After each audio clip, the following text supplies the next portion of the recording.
preciosidade incrível, né, para nossas vidas, e também vamos estar repartindo com nossas comunidades, né, então vai ser tremendo.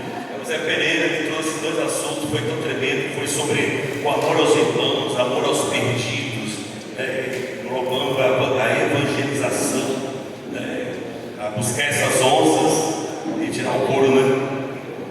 O Antônio Carlos, ele abordou a questão da saúde integral do obreiro, né? Hoje fechou com o discipulado e que ainda continua uma abertura, né? Porque discipulado, ele fala de muitas coisas, tem muitas caminhadas aí na questão do discipulado. E o melhor local para nós tirarmos a pele da onça ou de cascar as varas até chegar à brancura é nas nossas casas, não é verdade? Não é no salão da igreja, né, como é o costumes antigos, porque aqui não dá para fazer nada, não tem como edificar a igreja, não tem como cuidar de discípulos, não tem como formar obreiros dentro de uma sala ou de um salão. É nas nossas casas, é convivendo conosco, dia a dia conosco. Então, amado, a palavra ela nos ensina tanto sobre esse assunto, porque são assuntos fundamentais. Pregação do Evangelho, discipulado, se reunir lá de famílias, é fundamental na igreja. É fundamental na igreja. E eu queria trazer um assunto que nós já conhecemos, mas ele completa esse nosso assunto desses dias. Eu vou estar repartindo com a igreja mais uma vez. Tá? Eu espero que Deus traga assim mais clareza, mais profundidade, mais entendimento aos que recebem, que haja assim uma maior compreensão, que traga à igreja uma revelação muito clara do que Deus quer de nós, do que Deus espera de nós, do que nós devemos fazer, como devemos caminhar, do que devemos ser nesses últimos tempos que a igreja está vivendo. Então isso é fundamental, queridos, porque é a verdade de Deus, é a palavra de Deus sendo revelada, é a palavra de Deus sendo falada repetidas vezes, e para às vezes vem um irmão de longe, fala a mesma linguagem, vem outro, fala também das mesmas coisas. O que Deus quer nos ensinar, isso é fundamental para nós, amados. Nós não somos um povo que tem como prioridade viver a cada reunião uma novidade, porque isso não vai construir. Eu sempre costumo dizer que a Bíblia ela é a mesma palavra há milhões de anos, é a mesma, não muda. Nós só precisamos ter revelação dessas verdades, para que nós possamos aplicar em nossas vidas, no nosso dia a dia. E eu quero trazer como referência, que é o nosso ponto principal, Josué capítulo 24, que os irmãos conhecem muito bem, certo? E que Deus tem falado ultimamente nas igrejas, com relação à igreja nos lares, né, trazendo essa clareza para nossas vidas, e tem sido tremendo para nós. Josué capítulo 24, do verso 1 ao verso 15, você pode anotar, amados, eu vou ler aqui rapidinho para a gente também ganhar tempo, pensar que o tempo está bom, ninguém tem pressa, ninguém está com fome, não é verdade? Então dá para chegar até 1 da tarde, né? Sem problema.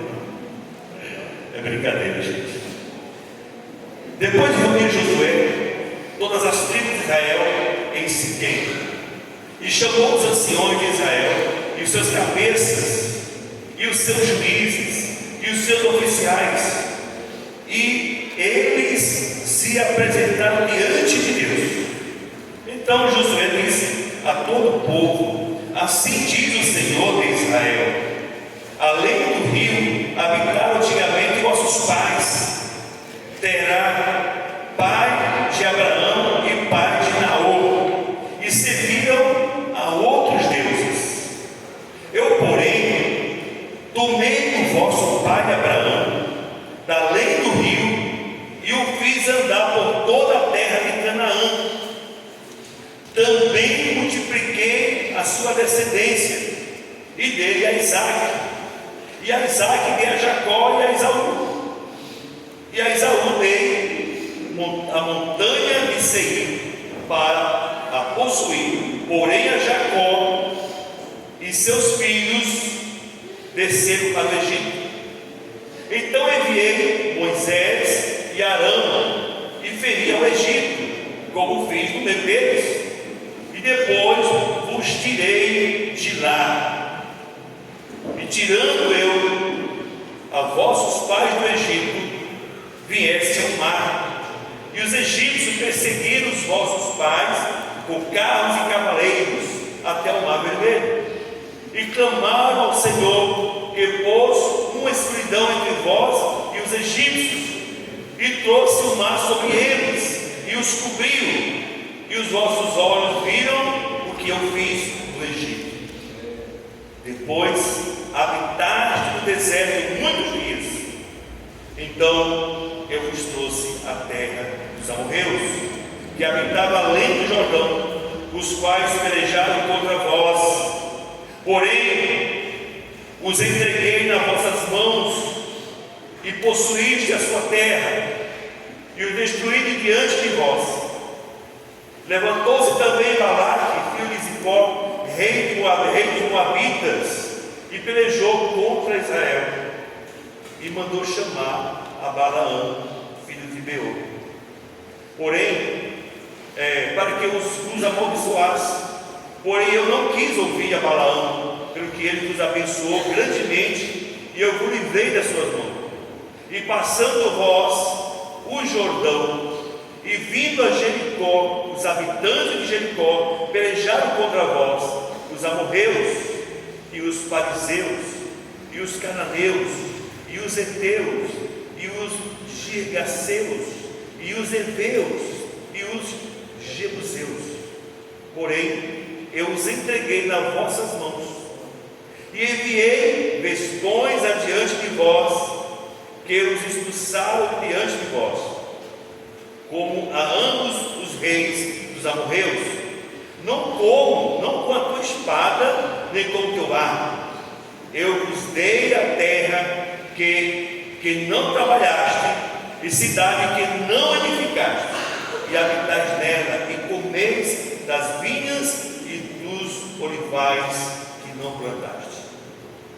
Agora, pois, temei ao Senhor, e serve-o com sinceridade e com verdade, e deitai fora os deuses aos quais serviram vossos pais além do rio e do Egito, e servi ao Senhor. Porém, se vos parece mal aos vossos olhos servir ao Senhor, escolhi hoje a quem servais: se aos deuses a quem serviram vossos pais, que estavam além do rio, ou aos deuses dos amorreus, em cuja terra habitais. Escolha, procurai, decida, determine a quem vocês querem seguir: se aos deuses dos vossos pais, os deuses dos amorreus, em cuja terra habitais. Porém eu, disse Josué, eu e a minha casa, diga, eu e a minha casa serviremos ao Senhor. Gente, eu poderia ficar centrado só nisso aqui, mas eu quero focar nesse versículo, no que disse Josué, na resposta de Josué ao povo: eu e minha casa serviremos ao Senhor. Eu não sei qual é o Deus que você escolheu, eu não sei qual é o Deus dos teus pais, eu não sei o Deus que você quer seguir hoje, mas eu digo para você: eu e a minha casa serviremos ao Senhor. Amados, é importante analisar que nesse texto devemos notar a precisão que Josué teve com relação ao povo e diante do povo. Ele levou aqueles israelitas, aquele povo todo, a lembrar que os seus antepassados haviam sido idólatras, assim como os povos que ele deveria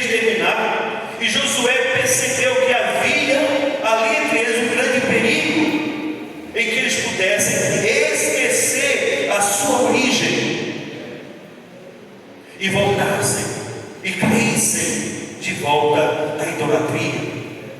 Amados, são perigos que todos nós, nos dias de hoje, ainda corremos. Todos nós, sem exceções. Porque nós também, amados, fomos seguidores de muitos deuses nas nossas vidas. Muitas vezes os deuses dos nossos próprios pais. E deuses que nós buscamos, que nós construímos em nossas vidas, deuses que nós construímos em nossa mente. Josué ali, amado, ele traz a história do seu povo, desde o pai Abraão até a geração que conquistou a terra prometida. E lembrou aos seus antepassados, lembrou que os seus antepassados adoraram os falsos deuses, mas que Deus havia separado ali Abraão e os seus descendentes, Isaac e Jacó. O que nós já ouvimos aí em momentos anteriores, falando pelo carro. Mas para quê? Para que Deus separou esse seu descendente como Isaac e Jacó? Para ser os seus verdadeiros adoradores. E depois, amado, ele cumpriu o mandamento do Senhor e conquistado a terra prometida e destruído as nações iníquas e ter dividido a terra entre as tribos, ele reuniu o povo e advertiu o povo para não mais se associarem a outras nações e que não adorassem aos falsos deuses. Proteção, cuidado, pastoreio. E ao expor publicamente a sua decisão de servir ao Senhor com toda a sua casa, ele encorajou todo o povo a se apegarem verdadeiramente ao Senhor. Eu e a minha casa. A pergunta, amados, que eu quero fazer aos irmãos é: o que nós temos aprendido ou ainda podemos aprender com a resposta de Josué ao seu povo? O que nós podemos tirar para a nossa vida hoje, no discipulado, na vida relacional familiar, na vida com os seus discípulos, na sua casa, no seu dia a dia? O que podemos tirar como filhos de Deus que nós somos, como servos do Senhor que somos? O que Josué pode acrescentar à nossa vida, amados? Que determinação desse homem! Eu tenho certeza, amados, que essa decisão de Josué, trazendo para nossos dias hoje, é um grande desafio para todos nós. Por quê? Porque nós ainda, infelizmente, ainda estamos divididos com muitas coisas dessa vida. Há muitas coisas que ocupam o nosso coração. Há muitas coisas que nos impedem de sermos verdadeiramente homens e mulheres de Deus, servos de Deus, discípulos de Jesus, que nos impedem de ter uma vida de verdadeira adoração aos pés do Senhor. Há muitas coisas, amados, que podem não serem deuses, mas são coisas que nos roubam da presença de Deus. São coisas que vão nos afastando de Deus. São coisas. Certamente, amado, nos nossos dias há um grande desafio para nós, igreja de Deus. E a verdade, amada, é que a igreja e o mundo estão com uma grande expectativa em seus corações com relação à tomada de decisões. Amado, se há uma coisa que nós temos dificuldades em tomar decisões, alguns porque não sabem o que realmente querem, outros por temor de errar e desagradar a Deus. Mas há decisões. Agora, por que, amados? Porque as nossas decisões, ou seja, a decisão mais importante que cada um de nós possamos tomar na nossa vida, ela vai envolver a sua vida e a sua família. Não só você. Você e a sua família. Você e a sua casa. Você e toda a sua casa. E casa aqui é magnífica, a família, toda a sua família. E dentro desse contexto, amado, eu acredito que precisamos entender ainda hoje a importância da igreja nos lares, da igreja nas casas. Amados, eu trabalho essa questão da igreja das casas há mais de 30 anos.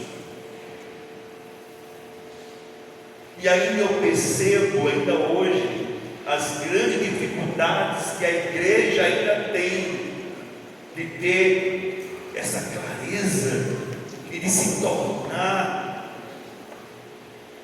uma família onde a sua casa, onde o seu lar está desenvolvendo ali a igreja do Senhor.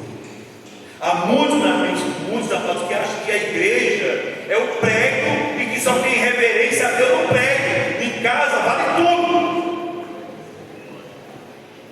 E não é isso, amado. Eu costumo dizer, eu já falei isso aqui várias vezes, a igreja é a igreja em qualquer lugar do mundo, onde ela estiver. Se você é um discípulo de Jesus, se você é um discípulo de Jesus, você é a igreja dele, você é a habitação dele, você é templo dele, é morada dele. Não tem lugar certo, é em todos os lugares. Precisamos, amado, entender o que de fato é a igreja nas casas, o que é a igreja nos lares.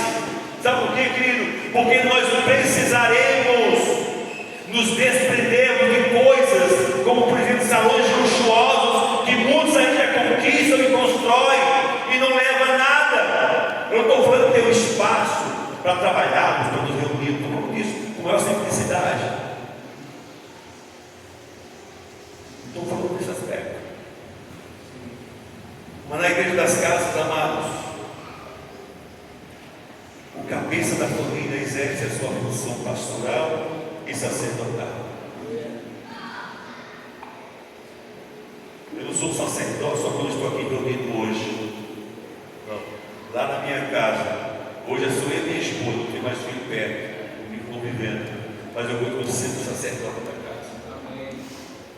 Eu continuo sendo o pastor daquela família. Eu ainda pastoreio minha esposa. Continuamos assim. Nela, cada pai na casa, cada pai deve desenvolver o pastoreamento do seu pequeno rebanho. Como eu quero pregou, discipulado, as varas. Quantas varas você tem na sua casa hoje? Eu pergunto ao varão: quantas varas você tem na sua casa? Você tem a sua esposa, que é a vara principal, depois tem os filhos. São varas. E que você, pai, como pastor e sacerdote, tem a responsabilidade de cuidar, de pastorear, de edificar, porque são da casa de Deus, o povo de Deus, que está reunido. Amados, quando eu falo que nós devemos desenvolver nosso pastoreamento no nosso pequeno rebanho, aqui eu não estou me referindo, amado, aos grupos caseiros reunidos nas casas, nos moldes de hoje, que nós temos vivido isso há muitos anos, e vamos continuar, mas é preciso ampliar o entendimento, ter clareza, porque em casa, porque a igreja na casa, não é só o ajuntamento de irmãos, é muito além que isso. Eu estou me referindo a uma família que está vivendo como igreja na casa. Eu sempre que eu falo de uma desses últimos meses, eu tenho trazido essa clareza para a igreja, para entender qual é a diferença entre igreja nas casas e a igreja da casa. Porque se eu me refiro à igreja nas casas, nós vamos pensar automaticamente nos grupos que o grande rebanho está repartido, está certo? Mas quando eu falo de igreja da casa, eu falo daquela família que está nas casas morando com seus filhos, seus maridos, esposas e filhos. É diferente. Porque, amado, a igreja da casa, ela começa da família. A igreja começa da família. E a família está em casa. Agora prestem atenção, amados, de acordo com o que estamos vivendo hoje, como a igreja viverá nos tempos de maiores perseguições, ao qual nós temos experimentado. Eu tenho falado, amados, que podemos chegar ao momento que nós não poderemos nem nos reunirmos como pequenos grupos, como nós fazemos hoje. Aí vai ficar resumido só na família. Só a família, pai e filhos. Podemos chegar. Podemos chegar, sim, queridos. Nós vivemos um momento da vida da gente, da vida da igreja, que até esses grupos menores podem se tornar difíceis de nos juntar. Pode se tornar difícil. E o que vamos fazer, querido? Já parou para pensar? Se chegar a esse nível de perseguição, porque muitos acham que nós não somos perseguidos, né, ainda, né? E como disse já vem, a perseguição já vem, há muito. Muitos pensam, amados, que a perseguição à igreja ainda vai chegar, mas, amado, isso é um engano. Ela já é presente na vida do povo desde o princípio. A igreja desde o princípio nunca deixou de ser perseguida. Quantos já morreram por causa de Jesus? Quantas igrejas já foram incendiadas por causa de Jesus? Quantos pastores já foram mortos, vivos, ou cortados para a garganta, queimados em fogueiras por causa de Jesus? Muitos. Essa você olha para a história da igreja, os martírios, os mártires, quanta coisa já houve na vida da igreja. Isso não parou e nem vai parar, amado. Mas uma coisa eu quero que os irmãos tenham entendimento, que a igreja nas casas, porque muitos perguntam, se a igreja está nas casas vai ser dificultoso para muita coisa. Como é que vamos formar discípulos? Como é que vamos formar obreiros? Como é que vamos formar pastores? Como é que isso vai acontecer, amados? Eu creio que não tem nenhum problema. Porque a igreja na casa, amado, ela não vai ficar limitada a uma vida cheia do poder de Deus. Não é porque vamos estar nas casas que o poder de Deus não vai ser manifesto. Porque o poder de Deus é constante na vida da igreja, na sua vida, na minha vida, na vida das pessoas. Deus derramou sobre a igreja, Deus derramou individualmente o seu poder, Ele derramou individualmente o Espírito Santo, Ele deu individualmente graça, multiforme graça para cada um, dons para cada um, para que juntos possamos edificar a igreja dele. Amém, Senhor. Edificar a sua igreja. Alguns pensam que o poder de Deus, amado, só se manifesta em grandes salões luxuosos. Claro que se manifesta. Ali está o povo de Deus, não tem como se manifestar. Mas ali não é o fundamento, ali não é a base para Deus só se manifesta ali. Não é isso. Se você vai olhar para os princípios de Deus, você vai ver que Jesus fez cura nas casas, em várias casas. Os discípulos fizeram cura em várias casas. Não depende disso, amado. Então, amados, Deus está presente em todos os lugares da terra, no meio do seu povo. O que tem acontecido hoje no mundo, amados? Guerras, perseguições, aflições, nações lutando contra nações, escolas e faculdades sendo perseguidas, nas empresas perseguições, nossos filhos, nossos netos sendo bombardeados nas escolas, nas faculdades. É isso que está acontecendo. Bombardeado aonde? Na mente. Na mente. Alguém diz a oficina, a mente vazia, a oficina do diabo. Porque o diabo ataca a mente e ataca o físico. Ele não ataca o espírito, e o espírito está salvo, está revestido com o poder de Deus e a graça de Deus. Mas ele ataca a sua mente, ataca o seu corpo, seu físico. Meus amados, esses ataques têm deixado muitos feridos, muitos jovens confusos, muitos adolescentes sem saber qual é a sua identidade, o que ele vai ser, o que ele quer ser. Eu falo do termo profissional. Também existe a questão moral, porque a coisa está muito pervertida. Há muitos homens e mulheres que estão confusos com relação à sua identidade. O que é que eu sou? Amados, você é um em Cristo, você é servo de Deus, você é discípulo de Jesus. Temos que ter essa clareza de quem você é. Sabemos que a imoralidade tem avançado cada vez mais na igreja, no mundo, e a igreja mais do que nunca precisa estar atenta para esse acontecimento, que certamente ficarão mais intensos. O mundo continua zombando de Deus. Vem agora nas Olimpíadas. Que quadro terrível, que coisa vergonhosa. Esse é o mundo.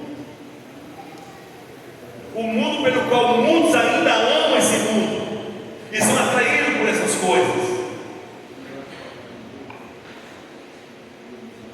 E o mundo não tem mais nada para nós, irmãos. Eu sempre digo, nós estamos estragados para o mundo e o mundo está estragado para nós.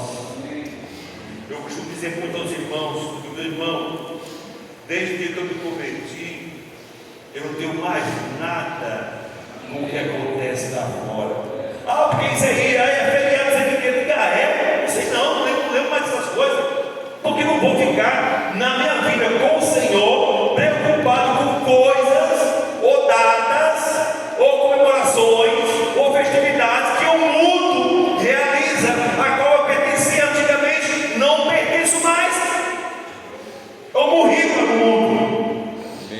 Eu não tenho mais nada a ver com isso, mano. Minha vida é buscar o Senhor, é vivermos para o Senhor. A minha preocupação, amado, é levar a minha casa, a minha família para conhecer a Deus e servir a Deus. É a nossa principal preocupação da família de Deus.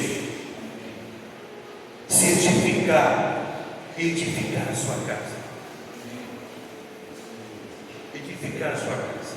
Já, amados, é a nossa missão. Se você voltar para o seu lar, para a sua família e se prontificar a fazer o que a palavra ensina, amado, você não vai ter tempo para pensar em coisa lá fora, não. Você não vai ter tempo, porque você vai gastar o seu tempo, vai envolver o seu tempo, a sua vida na edificação da sua casa, para que elas sirvam a Deus, para que eles sejam salvos, resgatados pelo Senhor. Temos hoje, amado, claro, muitos grupos cristãos voltando à prática das reuniões nas casas. Nós temos sabido disso. Tem muitos grupos, muitas igrejas que estão aderindo a isso. Isso é maravilhoso. Isso é muito bom. Mas ainda está pouco. Precisamos, amado, queremos voltar para o que está escrito em Atos 2,42. Precisamos voltar a essa essência. E claro, quem sabe numa forma até melhor. Porque isso foi a vida da igreja há 2000 anos atrás. Muita coisa hoje porque está aperfeiçoado pelo próprio Espírito Santo. E como é que vivia a igreja primitiva? Que serve como modelo para nós seguirmos esse espaço. Serve como modelo. Atos 2,42 diz o seguinte: e perseverava na doutrina dos apóstolos. Amados, nós precisamos fincar o nosso pé na palavra, como disse Zé Pereira anteontem aqui, que já leu a Bíblia 30 e poucas vezes, não sei se eu estou falando certo, mas já leu dezenas de vezes. Talvez você nunca leu uma única vez a palavra toda. A palavra. Na comunhão, amados, a igreja precisa viver em constante relacionamento. Nós somos a família de Deus. Perseveramos no partir do pão e nas orações. Eu lembro aqui, os meus antigos aqui, foi formado da Camaçã, lembram bem disso. Pelo Eu acho que Haroldo lembra disso, da perseguição que era para implantar esse princípio da igreja na igreja atual, há 30 anos atrás. Como foi difícil. Muita gente não conseguia entender a igreja de Atos. Eu não acredito que ainda hoje a coisa ficou mais fácil. Para mim ainda continua tendo as mesmas dificuldades. Sabe por quê? Porque se entende, pratica. Se tem, pratica. Se tem revelação dessa igreja como ela era, pratica hoje. Mas muitos ainda não estão praticando devidamente. Não estou dizendo que estão se esforçando, que eles estão trabalhando para isso. Mas eu creio, amado, que precisa acelerar mais um pouco, porque o tempo está passando. Talvez precisamos fazer como Josué, lembrar do passado, das coisas que éramos, e abominar essas coisas e tomar uma nova atitude. Não, eu vou edificar minha casa para Deus, eu vou servir ao meu Deus em toda a minha força, com todo o meu entendimento. Eu vou cabeçar mais da minha vida com o Senhor.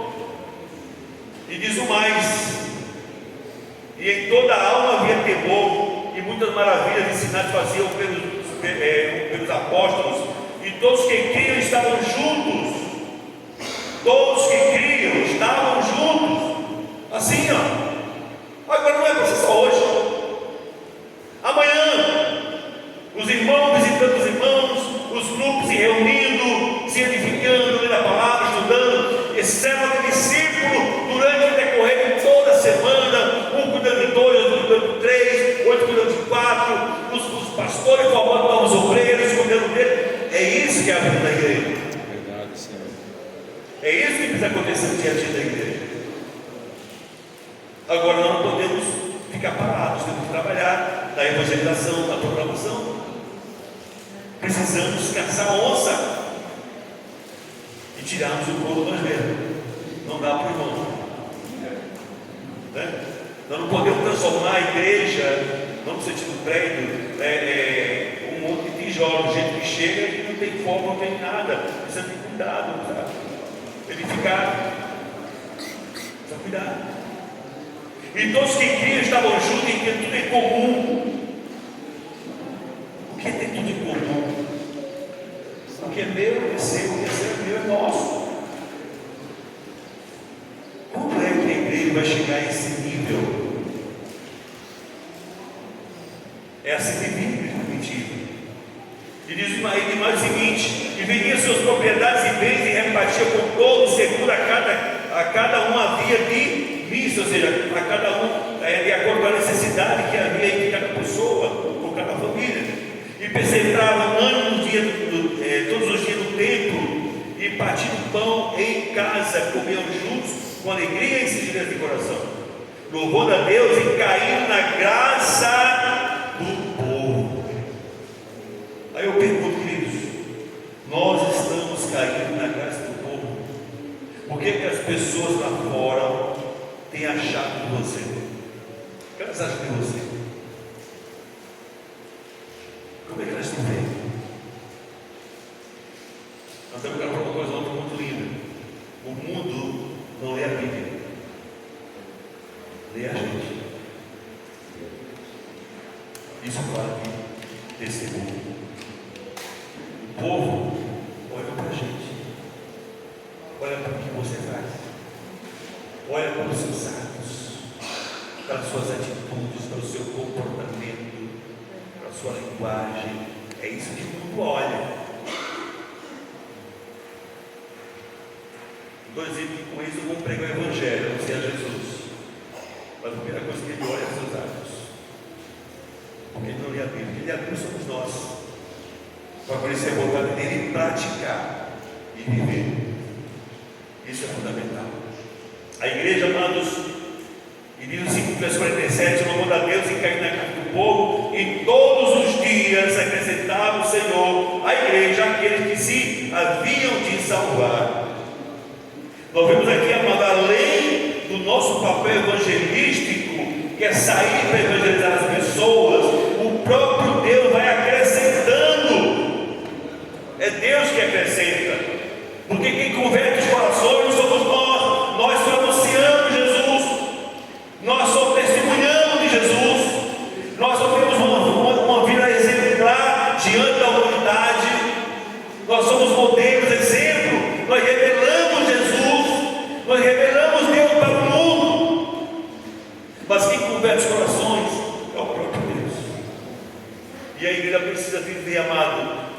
intensamente esses princípios como a igreja primitiva viveu, anunciando o reino de Deus, fazendo discípulos e servindo aos outros no amor de Cristo. A igreja reunida nas casas, amados, ela continuará sendo uma ferramenta de evangelismo e discipulado. Sempre vai continuar. Porque a igreja precisa expandir o reino de Cristo, lançando a semente que é a palavra de Deus no coração da humanidade. E quem vai fazer isso, amado? A igreja, eu e você, que somos filhos de Deus, e temos a boa semente que é Jesus Cristo em nossos corações. Nós poderemos falar, nós poderemos testemunhar, nós poderemos dispersar a vida do Senhor.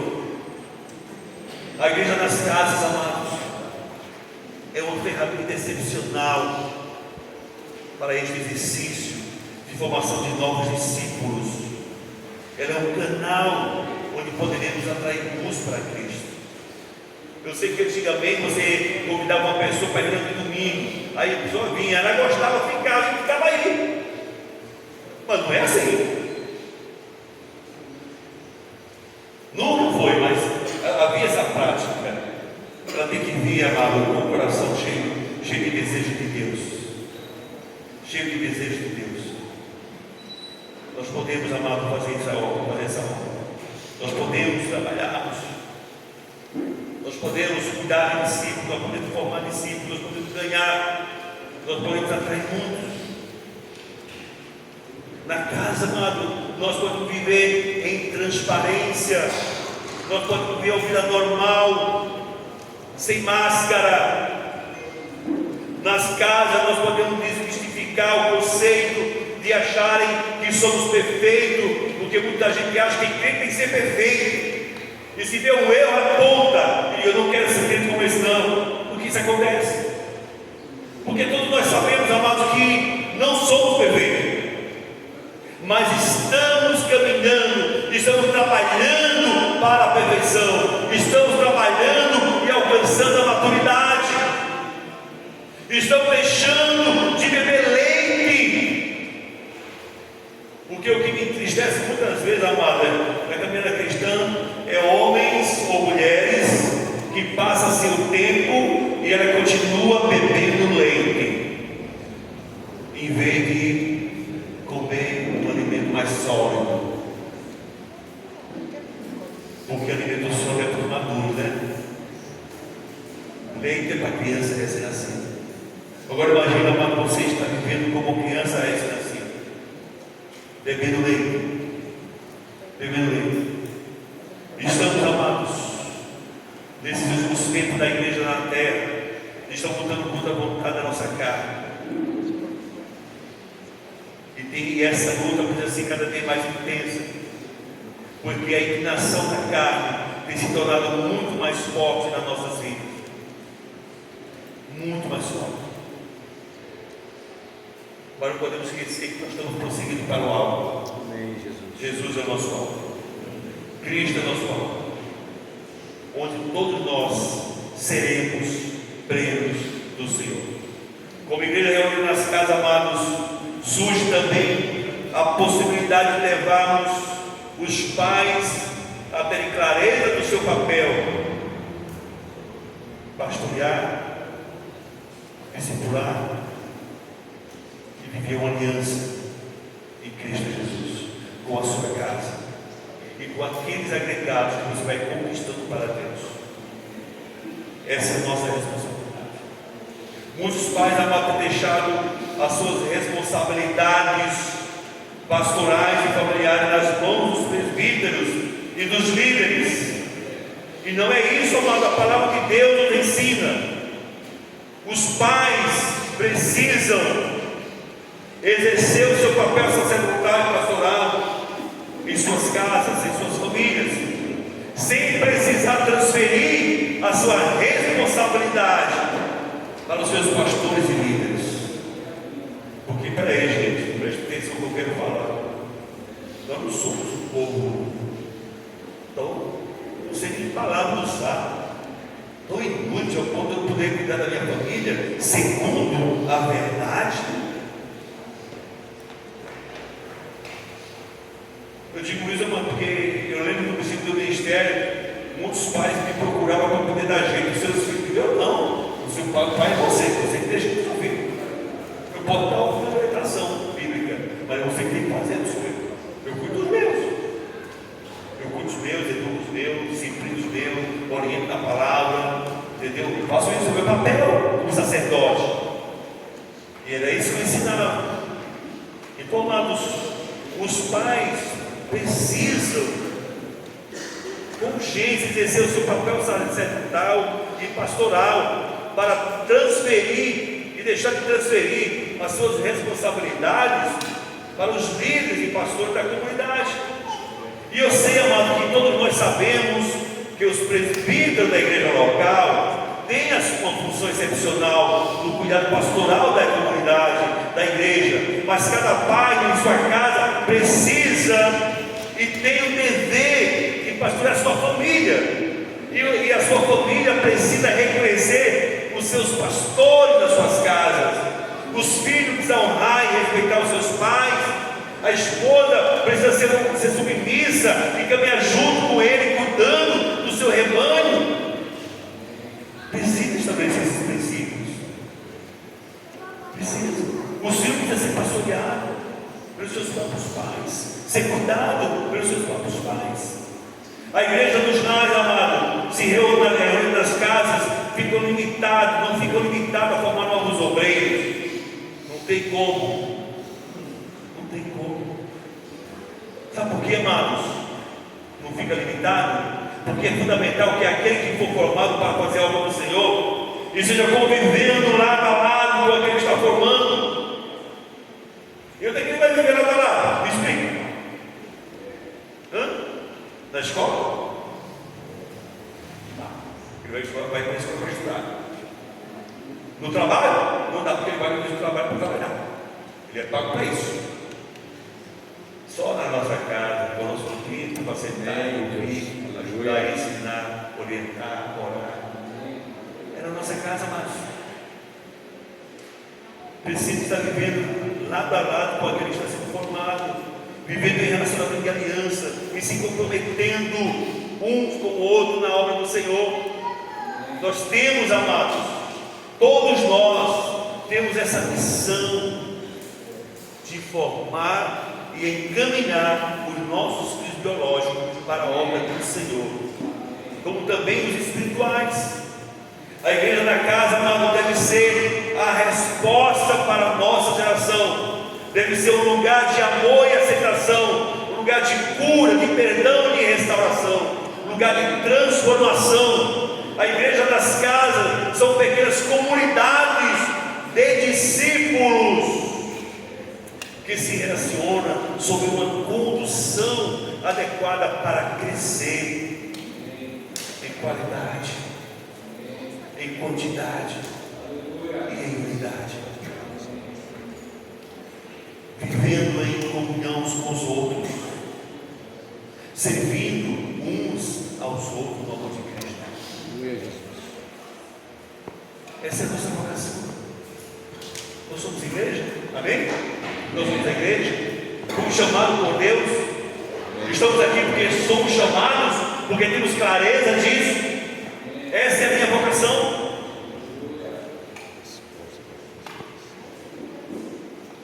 Assim, as igrejas em toda a Judéia, Galiléia e Samaria tinham a paz e eram edificados e se multiplicavam, andando no temor do Senhor e consolação do Espírito Santo.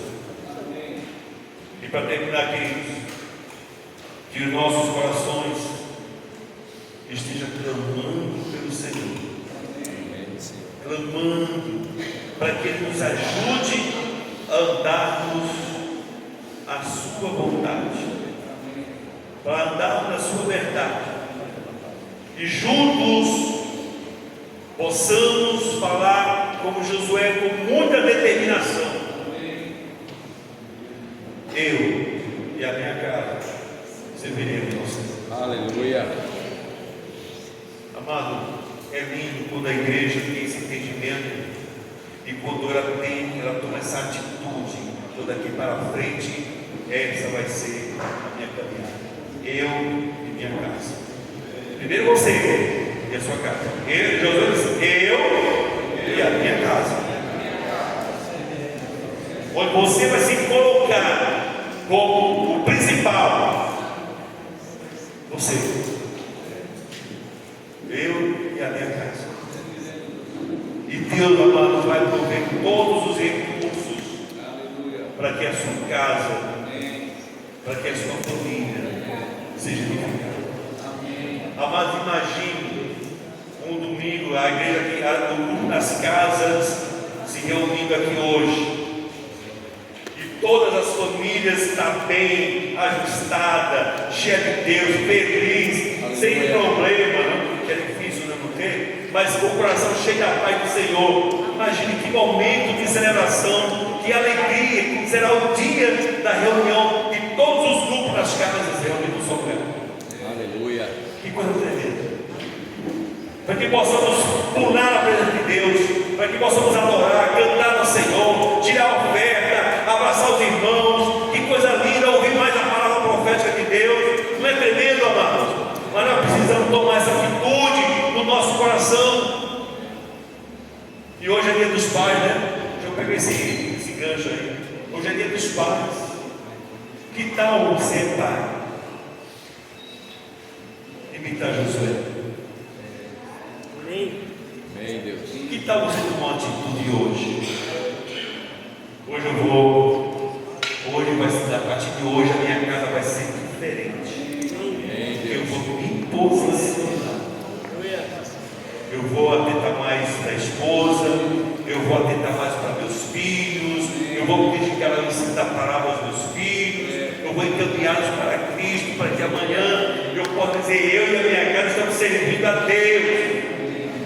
Vai falar com convicção e determinação. Amém, queridos? Coisa boa, né, gente? Eu fico olhando para Josué, aquele povo ali todo, Josué ali, paizão, pastorzão. Gente, lembra disso, lembra como eram seus pais, lembra como aquele servia. Gente, toma cuidado, vocês podem se perder. É mais ou menos como hoje, amado. Tomem cuidado, porque o leão está lá fora, querendo tragar o povo de Deus, inventando um monte de coisa, que você, deve ser legal, deve ser lindo lá, mas vamos dar uma zoiada, e nessa zoiada você é tragado. Curioso, né? Eu costumo chamar que tem crente igual cachorro novo. Sabe como é que é o cachorro novo? Eu não sou bom de história não, sou muito isso aí. É como isso aí, né, cara? Outra vez o boneco aqui que a gente viu até bater essa cara. Eu não quero levar quantos mais, mas gente, sabe o que o cachorro novo faz? O cachorro assim, todo mundo está de focinho, né? Todo mundo está cheirando, até que chega um lugar que pega uma brasa e se queima um focinho, né? E às vezes, tem cristão que é assim, tem discípulo que é assim, pode colocar o nariz em tudo. Cuidado, porque é perigoso. É perigoso. É igual a criança. O que é uma criança no colo, solta na sala? Aí o que eles fazem? Eu nunca esqueço o Diego, meu filho, fraquinho como ele era, gostava de mexer nas coisas. Eu tinha uma telefone lá, era aquela época, né? Telefone, 40 anos atrás. Lá vai ele, ficar no sofá, e vai ficar no sofá e ele, lá vai ele, olhando para nós dois e indo. Aí chega o botão de ligar. Aí não pode, eu chego para ter a câmera na mão, porque pai sempre instrução, né? Você, depois eu aprendi a levar para o quarto e usar vara, né? Fazendo a palminha na mão, e ele lá, aí vai ele. Aí, de novo, esse grandão aí. Bateu uma vez, ele chegou, pegou, acho que algum prego, algum fio, agora jogou na tomada, levou um baita choque. Coisa de criança, né? Criança faz isso. Mas nós não somos crianças para ficar tomando choque a todos. Nós somos maduros. Amém, queridos? Que Deus abençoe. Eu quero chamar Carlos Carlos, Zé Pereira, nosso companheiro aqui desse trabalho nordestino aqui, né? Nordestino, baiano. Então nós vamos trabalhar. que alcançou o nosso objetivo. Amém, Senhor. E eu quero, primeiramente, agradecer a recepção feita a nós na sexta-feira pelas irmãs e pela igreja, trazendo excelente café da noite. Muito, muito, muito obrigado. Amém, Senhor. Muito obrigado. Eu quero também anotar aqui as Denilson, também foi pedido, nós solicitamos para a refeição, mas já que eu vou fazer, vou chamar a equipe, eu quero agradecer a ela e a equipe que ajudou, Amém, Jesus. fazendo o almoço e o nosso jantar. Eu quero agradecer aos pastores, Kleber, Samuel, que nos recebeu, certo? Que nos recepcionou, e também aos obreiros juntos, e a toda a igreja, a todos vocês que receberam nosso carinho Amém, Jesus. e gratidão. Amém. Que Deus possa recompensar você de tudo isso. Somente Deus. Amém. E que Deus abençoe você. Deus quer falar agora.